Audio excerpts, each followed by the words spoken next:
Assalamualaikum warahmatullahi wabarakatuh. Selamat bergabung kembali di mata kuliah probabilitas dan statistika di minggu ke-9 atau pertemuan ke-9. Nah, sebelum UTS di minggu lalu kita sudah membahas mengenai pengujian hipotesis untuk satu populasi di mana simpangan bakunya tidak diketahui dan ada juga untuk simpangan baku populasinya diketahui. Kemudian kita juga sudah membahas mengenai pengujian hipotesis untuk dua populasi independen. Nah, kali ini di sesi pertama di minggu ke-9 ini kita akan membahas mengenai pengujian hipotesis untuk uji beda dua rata-rata ketika populasinya ada dua, kemudian dia berpasangan atau dependen. Nah, di minggu lalu kita sudah membahas mengenai uji beda dua rata-rata ketika dua populasinya independen dan berdistribusi normal dan apakah simpangan bakunya homogen dan diketahui, kemudian simpangan bakunya homogen atau tidak diketahui, kemudian simpangan bakunya tidak homogen dan tidak diketahui. Nah, kali ini di sesi pertama di minggu ini kita akan membahas mengenai dua populasi dependen ketika distribusinya berdistribusi normal atau populasinya berpasangan atau biasanya uji beda ini digunakan ketika data yang kita miliki itu berupa before after treatment. Contohnya adalah ketika kita ingin mengetahui kualitas website sebelum dilakukan maintenance atau perbaikan dan sesudah dilakukan maintenance. Nah, itu termasuk ke dalam populasi dependent. Nah, di dalam pengujian hipotesis untuk dependen juga ini sama seperti yang selalu saya sampaikan di dua minggu lalu maksud saya. Pengujiannya apakah dia uji dua pihak, uji pihak kanan atau uji pihak kiri. Kemudian perhatikan lagi dan ingat kembali, ketika pengujiannya dua pihak itu ciri utamanya H1-nya menggunakan tanda tidak sama dengan, kemudian untuk uji pihak kanan H1-nya menggunakan tanda lebih besar, kemudian uji pihak kiri H1-nya menggunakan tanda lebih kecil. Nah, penentuan apakah pengujian yang kita lakukan nanti itu adalah uji dua pihak, pihak kanan atau pihak kiri itu nanti akan berpengaruh kepada penentuan nilai kritis yang biasanya kita peroleh dari tabel distribusi sesuai dengan statistik uji yang kita gunakan. Nah, kali ini kita akan membahas mengenai dua populasi dependen, kemudian asumsinya dia berdistribusi normal.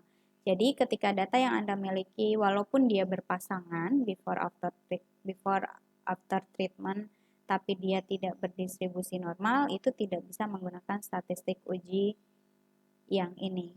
Karena asumsinya ketika statistik uji ini digunakan, artinya dia berdistribusi normal. Ingat lagi ya, ciri-ciri dari data yang berdistribusi normal itu salah satunya adalah variabel acaknya adalah variabel acak kontinu atau ditulis dalam bentuk interval minus tahingga sampai dengan tahingga. Nah, ketika datanya dua populasinya dependen kemudian berdistribusi normal, nanti kita gunakan statistik uji T sama dengan B bar dibagi dengan SB dibagi dengan akar N. B bar ini adalah rata-rata selisih antara nilai sebelum dan nilai sesudahnya. Nanti diperoleh seperti yang sudah Anda pelajari di minggu kedua atau ketiga kalau tidak salah mengenai ukuran pemusatan data bagaimana kita mencari rata-ratanya. Nah, di sini X ini disebut sebagai data sebelumnya atau data populasi pertama, kemudian Y di sini adalah data sesudahnya atau data populasi keduanya dibagi dengan banyaknya ukuran sampel. Jadi, ketika datanya populasinya independen, ukuran sampel itu tidak selalu harus sama dengan ukuran sampel populasi kedua. Tapi kalau di populasi dependen, karena dia berpasangan before after treatment, artinya ukuran sampel di populasi pertama harus sama dengan ukuran sampel di populasi kedua. Nah, untuk penentuan kriteria ujinya, seperti yang sudah kita bahas, ini di minggu ke-7 sebelum UTS minggu lalu. Nah, untuk kali ini tadi kita bahas mengenai dua populasi dependen dan berdistribusi normal. Nanti kriteria ujinya disesuaikan lagi apakah dia menggunakan uji dua pihak, uji pihak kanan, atau uji pihak kiri. Kemudian ingat lagi karena dia menggunakan statistik T, nanti sama seperti yang selalu kita bahas untuk dua pihak ada 2 wilayah penolakan, kemudian untuk pihak kanan, wilayah penolakannya ada di sebelah kanan, kemudian untuk yang pihak kiri, wilayah penolakannya ada di sebelah kiri. Nah, sebagai contoh, misalnya, ini persoalan mengenai seorang ibu yang percaya bahwa les privat itu dapat meningkatkan nilai ujian untuk anaknya.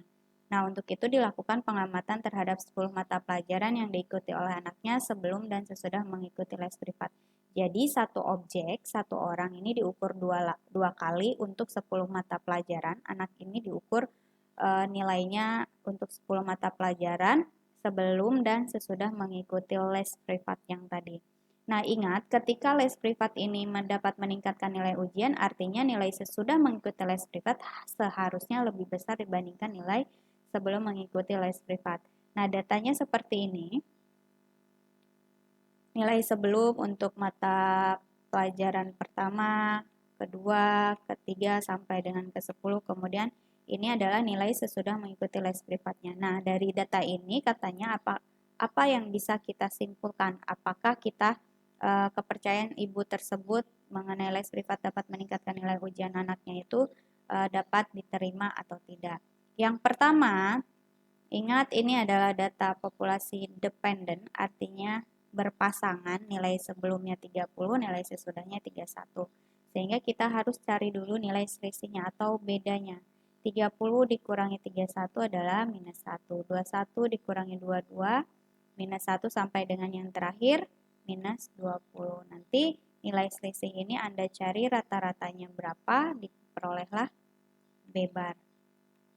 Jadi, seperti yang tadi saya jelaskan bahwa ketika les privat itu dapat meningkatkan nilai ujian, artinya nilai sebelum itu harus lebih kecil dari nilai sesudah, atau nilai sesudah mengikuti les privat harusnya lebih besar dari nilai sebelum mengikuti les privat. Jadi, selisihnya ini sebelum dikurangi dengan nilai sesudah.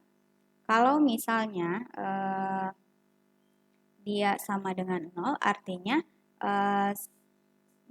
les privat itu tidak dapat meningkatkan nilai ujian. Artinya mau ikut les privat atau tidak nilainya tetap sama. Kemudian kalau misalnya selisihnya nilai sebelum dikurangi nilai S-nya itu negatif, negatif artinya lebih kecil dari 0, itu artinya nilai sebelumnya lebih kecil dari nilai sesudahnya, artinya nilai les privat dapat meningkatkan nilai ujian. Sehingga kita tuliskan hipotesisnya adalah rata-rata nilai selisih dari nilai sebelum mengikuti les privat dengan yang sudah mengikuti les privat itu nilainya 0. Artinya les privat tidak dapat meningkatkan nilai ujian. Kemudian rata-rata nilai selisih dari nilai yang diperoleh sebelum mengikuti les privat dengan sesudah itu nilainya lebih kecil dari 0 atau negatif. Artinya les privat dapat meningkatkan nilai ujian atau nilai sebelum itu lebih kecil dari nilai sesudah mengikuti les privat. Kemudian alfanya di sini kita gunakan 5% atau 0,05. Kemudian tadi seperti yang saya jelaskan, cari dulu B. B itu adalah beda atau selisih. 30 dikurangi 31 adalah minus 1, kemudian sampai dengan terakhir 18 dikurangi 38 adalah minus 20. Nah, data B ini, data selisih ini cari rata-ratanya yang nanti diperoleh B bar. Kemudian cari rata-rata simpangan baku dari B barnya. Nah, diperoleh seperti ini. Jadi, rata-rata selisihnya nilai sebelum dan sesudah mengikuti les privat itu minus 4,4. Kemudian, simpangan bakunya diperoleh 11,35. Kalau Anda lupa cara menghitung simpangan baku, silahkan dibaca lagi di materi pertemuan ketiga, kalau tidak salah ya. Nah, setelah kita peroleh nilai rata-rata selisihnya, kemudian simpangan bakunya, baru kita hitung statistik ujinya. Tadi statistik ujinya adalah B bar dibagi dengan simpangan baku selisih per akar N atau banyaknya mata pelajaran yang menjadi perhatian. Nah, di sini diperoleh nilai rata-rata selisihnya adalah minus 4,4, kemudian simpangan baku untuk nilai selisihnya adalah 11,35, 10 mata pelajaran yang diperhatikan oleh ibunya. Akar per 10 hasilnya minus 1,227. Kemudian perhatikan di sini, ini nilainya adalah lebih kecil. Sehingga yang kita uji adalah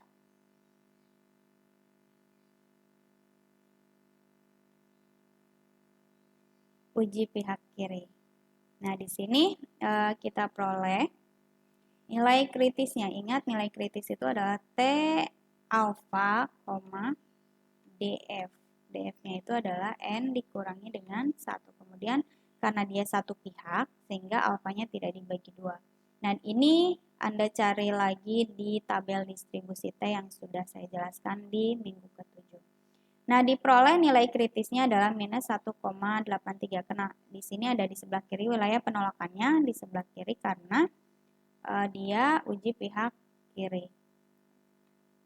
Untuk yang masih bingung kenapa ditulis ini pihak kiri, ini artinya nilai sebelum itu lebih kecil dari nilai sesudah mengikuti les privat. Jadi ini adalah uji pihak kiri sehingga wilayah penolakannya ada di kiri. Kemudian tadi yang kita peroleh nilai statistik T-nya adalah minus 1,27. Ingat, nilai minus 1,27 itu lebih besar dari minus 1,83 sehingga dia berada di wilayah penerimaan H0. Tadi H0-nya adalah ini. Di H0-nya diperoleh bahwa ini kita terima. Sehingga artinya kepercayaan ibu itu tidak dapat diterima karena ternyata les privat itu tidak dapat meningkatkan nilai ujian, di mana rata-rata nilai selisihnya itu sama dengan 0. Jadi nilai sebelum dan sesudah mengikuti les privat itu sama. Paham ya? Nah, untuk pengujian beda rata-rata menggunakan software untuk dua populasi dependen, ini sama seperti yang selalu saya sebutkan di minggu ke-7 ini, bukan mental ya, tapi mentah. Data yang diinputnya itu adalah data mentah atau raw data, sama seperti yang tadi saya contohkan, jadi data per mata pelajarannya. Kemudian contohnya seperti ini, misalnya, silahkan Anda baca kasus di dalam modul praktikum halaman 70 dan 73. Di sini ada nilai sebelum pelatihan dan nilai setelah mengikuti pelatihan. Ini sebelum pelatihan, yang ini setelah mengikuti pelatihan. Kemudian ada 20 karyawan. Nah, hipotesis yang ingin diujinya adalah mu1 sama dengan mu2, artinya rata-rata banyaknya penawaran yang ditutup oleh karyawan dalam 1 bulan sebelum mengikuti pelatihan dan sesudah mengikuti pelatihan adalah sama. Jadi populasi satunya adalah sebelum mengikuti pelatihan, kemudian populasi keduanya adalah setelah mengikuti pelatihan.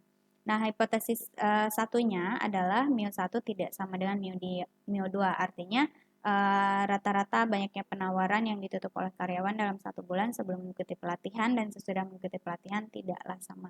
Kemudian di sini digunakan alfanya 5%. Ingat, default taraf signifikansi yang digunakan di R software itu adalah 5%. Jadi, kalau Anda ingin merubah alfanya, itu harus dirubah di dalam sintaknya. Nah, selanjutnya, caranya seperti yang selalu saya sebutkan, nama di sini itu bebas, terserah Anda. Boleh nama Anda, boleh apapun. Kemudian readable itu adalah sintak untuk memanggil datanya, function untuk memanggil data di dalam R software. Kemudian D.2 praktikum paired sampel itu adalah directory tempat menyimpan data. Ini saya simpan, berarti artinya data yang tadi itu saya simpan di directory D di folder praktikum. Kemudian nama file yang kita panggilnya adalah paired sample.txt. Kemudian header sama dengan true. Header sama dengan true di sini itu memberitahu bahwa judul pertama, maksud saya kolom baris pertama itu adalah judul bukan data. Kemudian di sini jika ingin dilihat dulu data paired sebelumnya dan paired sesudahnya bisa dipanggil data yang tadi.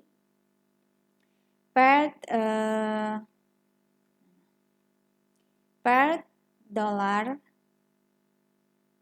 sebelum tanda ini untuk memanggil kolom mana yang ingin kita lihat. Tadi kolom sebelum. Kemudian yang ini sama.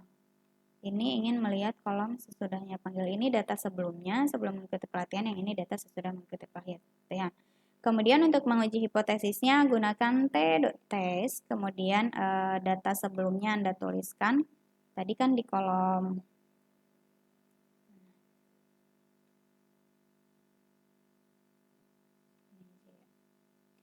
Nah, ini paired data sebelumnya, kemudian koma paired data sesudahnya, kemudian apakah betul data yang ingin diuji itu berpasangan atau tidak, paired sama dengan true. Kemudian enter, nanti akan keluar statistik ujinya. Di sini diperoleh nilai T-nya minus 2,3 sekian, degrees of freedom. Tadi saya jelaskan N dikurangi 1, kemudian p-value 0,02729. Ini diperoleh dari nilai yang tadi, B bar dibagi dengan SB per akar N. Kemudian nilai p-value ini, jadi kalau menggunakan R software Anda tidak perlu mencari nilai titik kritis, tapi gunakan p-value, kemudian bandingkan dengan alfa. Di sini karena dia pengujiannya dua pihak, tadi kan sama atau tidak, dibandingkan dengan alfa per 2. Jadi 0,027 ini apakah lebih kecil dari alfa per 2, yaitu 0,025, itu artinya H0 ditolak, tapi kalau lebih besar dari alfa per 2, H0-nya diterima. Nah, di sini ternyata hasilnya 0,027 itu lebih besar dari 0,025. Artinya H0 ditolak, yang diterimanya adalah hipotesis alternatif di sini. True difference in means is not equal to 0. Jadi yang diterimanya adalah katanya rata-ratanya itu tidak sama dengan 0 selisihnya. Selisih rata-ratanya tidak sama dengan 0. Artinya sebelum dan sesudah itu nilai penawaran yang ditutup oleh karyawannya berbeda untuk sebelum dan sesudahnya. Kemudian di sini adalah nilai rata-rata dalam bentuk interval minus 6,4 selisihnya. Lebar ya, tapi sampai dengan minus 0,4. Kemudian ini rata-rata selisih dari penawaran yang ditutup oleh karyawan sebelum dan sesudahnya. Nah, untuk lebih jelasnya silahkan baca lagi modul praktikumnya di halaman 70 sampai dengan 73 atau lihat video tutorial praktikum yang sudah disediakan di e-learning atau bisa akses di YouTube channel ini, di link sini. Nah, untuk pengujian hipotesis rata-rata dua populasi dependen itu yang bisa saya sampaikan. Kemudian untuk materi selanjutnya kita bahas lagi di video berikutnya.